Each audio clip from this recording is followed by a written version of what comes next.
get ready. I'm going to go off camera for a little bit because I was going to go to the kitchen and grab something that I wanted to finish off with. But, oh yeah, so Scott Greenhood posted a video, and he sent me a message. And let me go to my inbox here. And he's posted several new videos, but I want to make sure I have it the right one. It's called Scott LTS Vision Quest 01 New Lakota Architecture. So Drogo has a new possible gig, and it involves participating with the ROL Treaty School, and so the Republic of Lakota. So I will post a link to that on the sidebar, and I don't do this for everybody, but I'll do it for Drogo.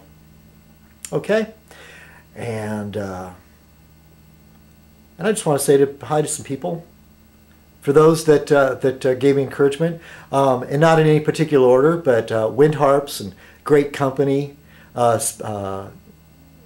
She was particularly nice. So was Wind Harps, of course, and Pops and Lisa for stopping by and saying, hey, you know, and looking forward to the next Fez Night. And to all my friends on YouTube, cheers. And Jeff. That's my real quick on the Gaza Strip thing. Man, is that complicated? And somebody had a good point. Is like, well, those Palestinians are firing rockets for a reason. And right-wing talk radio, I keep hearing the analogy. Well, what if Mexico started firing rockets on San Diego, or Orange County started firing rockets on Los Angeles? The difference is that, but it's changing. If we keep treating Mexico that way, building a fence, and then like you can't come or go, and then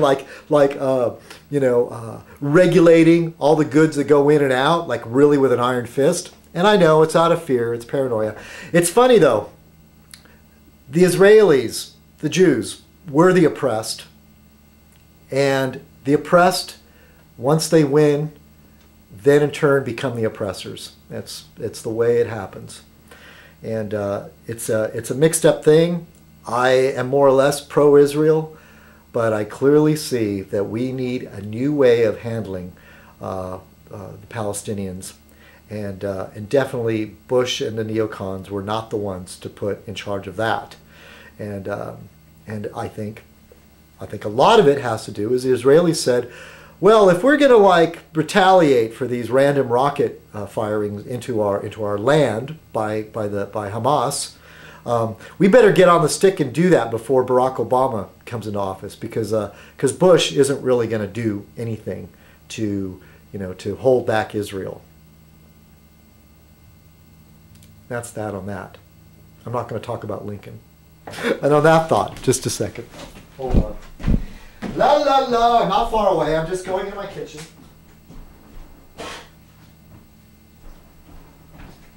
I wanted to get something for later. I was going to finish the show off with. And I want to say hello to Barfly Brooks. Hey, Barfly Brooks, in his adventures in trolling. And being trolled by the trollers. And Pops, say, hey, look, I try to be friends with everybody, and I'm trying not to take sides, but sometimes I'm gonna take sides, and but I'm not in this case either.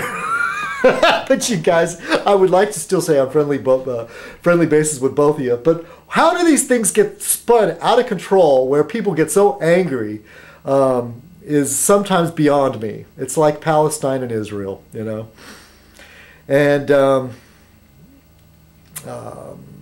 Oh, and I watched a video by Shawnee. He sent me a new, he subscribed to my account under a new thing. This guy, Shawnee, has gone under some different names. I don't remember all his channel names. But I watched some of his videos, and I like that he had the attitude of being a stand-up guy.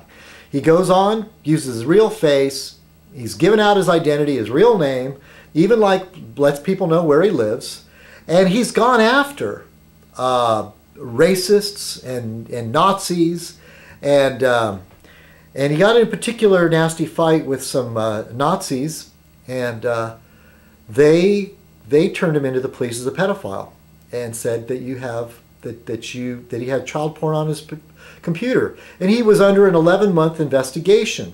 And this guy's like a good guy. I've had that. That's like the lowest of the low. You can call a guy a douchebag, you could call him gay, you can call these other things, but you try to stick that pedophile label on somebody, and somebody tried to do that to me too. Wow, it's just ridiculous. It's like the equivalent of like, he's a witch, and how do you prove it? Once you get there calling you a witch, hey, you're going to get burned at the stake. The pedophile thing is the witch hunt of the modern age, where people will come to your door and they'll try to run you out of the neighborhood. And then besides that, he got into war with the Red Skull, which is one of those guys that I see every now and then on YouTube. The aliens, I don't know, is Red Skull is one of the aliens? I hope not, because he seems like a real jerk. So anyway, fill me in. Anybody know more about the Red Skull? I've seen his videos around. I've seen people sort of poking fun at him in other ways, but apparently this guy's some kind of psycho, it seems to me. And I'm going to side with Shawnee, because I've been following Shawnee's videos. Not like a big fan, but every now and then he subs to me with one of his sock accounts, and I'll sub back and I'll watch a couple of his videos. And he's always impressed me as a stand-up guy, and going after the racist idiots in the world. And he doesn't deserve any of those accusations that were aimed at him. And what else? That's how things can spin out of control. That spun out of control to where it actually, the police investigation and all that sort of stuff. And I hope he falls through and prosecutes these people for false accusations, because that's not funny. There's nothing clever about it. Now, there are other sort of things where we're poking fun and making jokes and being creative. I don't still see that much wrong with it. Sure, some people will get upset. As I used to say, their feathers ruffled.